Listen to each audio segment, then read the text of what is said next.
importance for us to keep true to our roots and still get the songs to who we want them to. I think we've had people who have, been able to navigate that. Like, you have Michael Adamba, whose song is like the theme song of Ghana's Most beautiful. I love that song. Yeah, everybody in the country knows the song. Yes. And then we have people like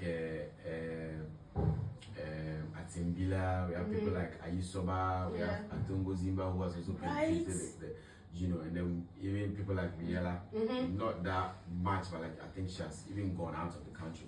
Yeah, so it happens, I think the other thing too is maybe we don't have the means and then the exposure to also be able to let a lot of people hear our sound. Like having access to radio, having access to like DJs who play your song, and having access to like TV platforms and all that. But like gradually, I think we are getting there. So that's amazing. We'll get there. I know people have penetrated the market and gone beyond the shores of Ghana. We will all get there. Sure. Fancy Gadam, people sing his songs, they don't even understand what he's saying.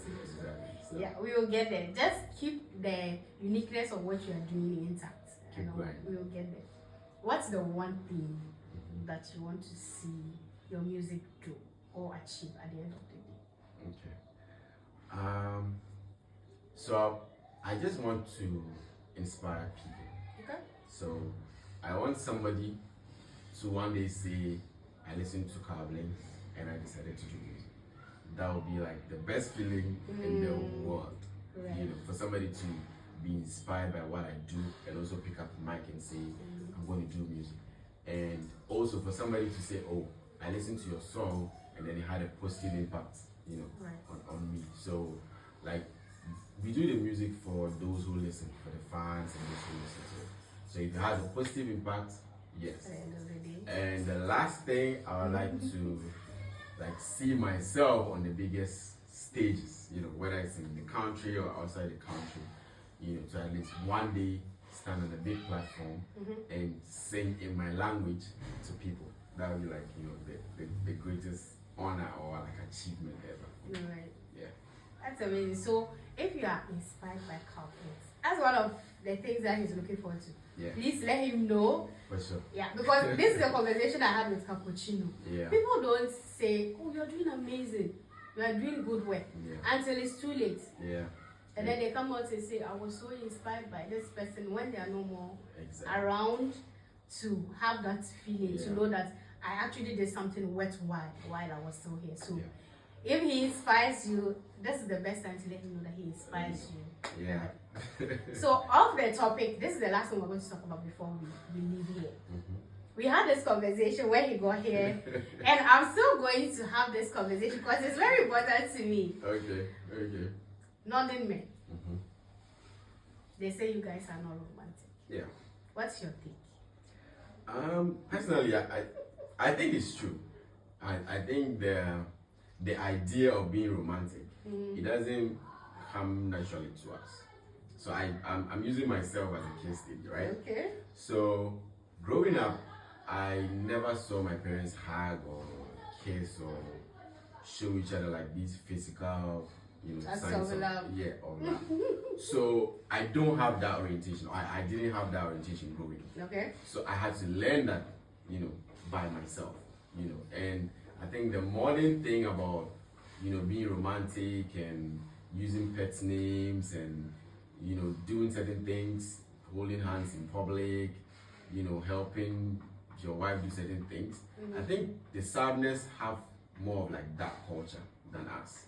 I can use Ashanti men for instance. Okay. They have this thing of, knowing how to sweet talk their wives. Yeah. Knowing how to like help them and all that. And as a northern man, I didn't have that orientation growing up. Okay. For the helping part, yes, I did house chores, washing bowls and all that when I was growing up, learning how to cook and all that because I was the firstborn, so I had to do it. Yeah. And my I was just going to ask. My parents taught me how to cook, how to wash bowls, even before, my sister took over.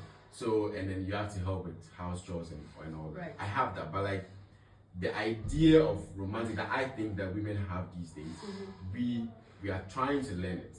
It doesn't come naturally to us. So I think maybe that's why sometimes they say northern men are not romantic because we don't have that orientation. But don't you think it's been long overdue?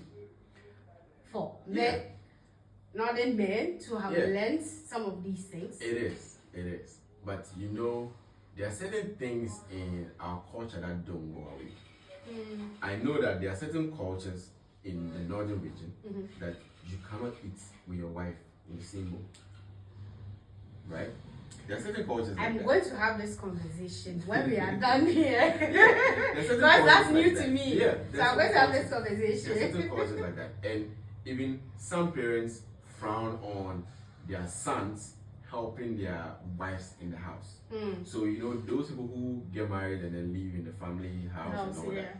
There are some men who can't do certain things because then the father will see you. Maybe you would do it for your wife, but you wouldn't do it for your wife, your dad to see, because he'll have something to say about that, you know. So these are some of the things that we have to navigate. But I think we are trying.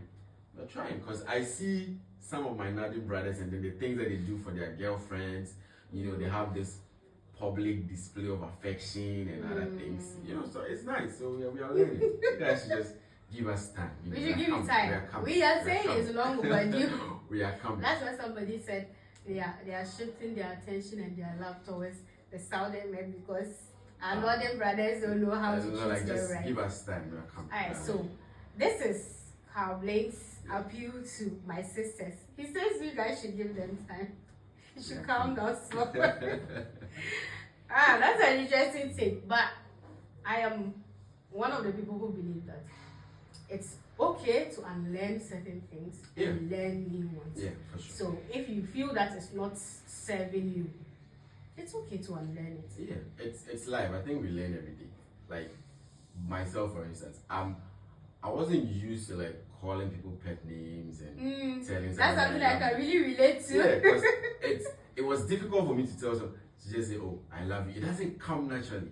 It's like I'm struggling and I'm fighting some demons inside me, you know. But like, you know, with time, so, I've been able to learn to like. All the people who are not from Northern Ghana, if your Northern Ghana boyfriend is struggling to tell you he loves you hear that? Yeah, like, you know, they are fighting demons. We are on learning, and for pet names, it was something very difficult for me too. Yeah. The first time I had to call somebody baby, it was like there was an internal war that I had like with myself. You say it and it's strange. Before I could say. Until today, I still feel uncomfortable if I don't have that rapport with someone and they call me my dear sweetheart, darling. It's very unsettling for me. Yeah.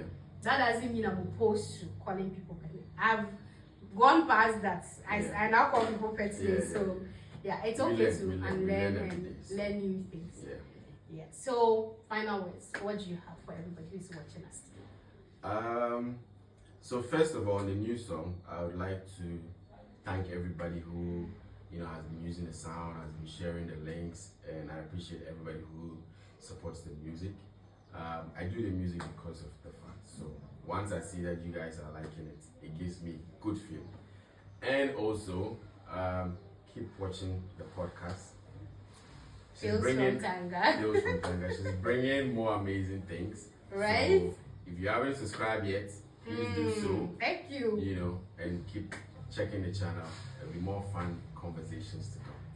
Alright, thank you. Lastly, thank you for having me. You're welcome. It's been a fun conversation. Right? Yeah. Thank you guys so much for sticking and staying with us. This has been Tales from Tanga with me, Miss Alobila. You don't want to miss the next few weeks, so please subscribe, turn on your notifications so that when an episode is posted, you'll be the first to be notified. Sure. Thank you so much for sticking and staying with us. Stay curious and stay true to yourself. Bye. Shalaba, Zola Sala Geparine, Zola Sala Geparine, Zola Sala Geparine.